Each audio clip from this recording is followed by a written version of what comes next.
Flipkart internet private limited എന്ന കമ്പനിയുടെ enforcement ഓഫീസറാണ് പരാതി നൽകിയത്. ഇതിന്റെ അടിസ്ഥാനത്തിലാണ് Aluva cyber police case register ചെയ്തിരിക്കുന്നത്.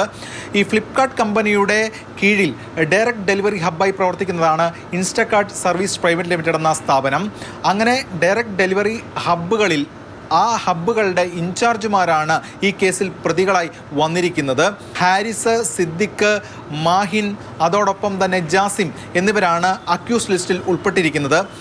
ഏകദേശം 1,61,00,000 രൂപ മൂല്യം വരുന്ന 332 ഫോണുകൾ ഇവർ കൈക്കലാക്കി എന്നതാണ് ഈ പരാതി. FIRലും അക്കാര്യങ്ങൾ സൂചിപ്പിക്കുന്നുണ്ട്. ഇതിൻ്റെ ഒരു മോഡസ് ഓഫ് ഓപ്പറാൻഡി, ഈ തട്ടിപ്പിൻ്റെ രീതിയായി വിവരിക്കുന്നത്, പോലീസ് സംഘമടക്കം വിവരിക്കുന്നത് ഇങ്ങനെയാണ്.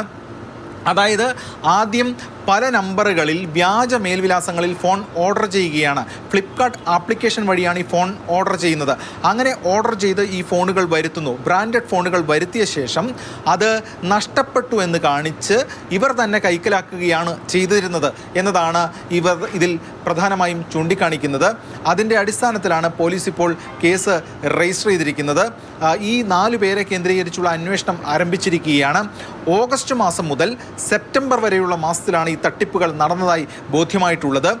മൂവാറ്റുപുഴ ഉൾപ്പെടെയുള്ള വിവിധ ഹബ്ബുകളിൽ ആ ഹബ്ബുകളുടെ ഇൻചാർജുമാർ ഈ തരത്തിലുള്ള തട്ടിപ്പുകൾ നടത്തി എന്നതാണ് ഇപ്പോൾ ബോധ്യമായിരിക്കുന്നത്. വിശ്വാസവഞ്ചന, ആൾമാറാട്ടം ഉൾപ്പെടെയുള്ള വിവിധ വകുപ്പുകളാണ് ഈ കേസിൽ ഉൾപ്പെടുത്തിയിരിക്കുന്നത്. IT ആക്റ്റും ചേർത്തിട്ടുണ്ട്. എന്തായാലും വ്യാപകമായിട്ടുള്ളൊരു അന്വേഷണത്തിലേക്ക് പോലീസ് സംഘം കടന്നിരിക്കുകയാണ്. വേറിട്ട രീതിയിലുള്ളൊരു തട്ടിപ്പാണ് ഇവിടെ നടന്നത്, അരങ്ങേറിയത് എന്നതാണ് പോലീസ് സംഘം ഇപ്പോൾ വ്യക്തമാക്കുന്നത്. ക്യാമറമാൻ ബിനു പാവമ്മയ്ക്കൊപ്പം S. ഷാഗിൻ, മാതൃഭൂമി ന്യൂസ്, കൊച്ചി.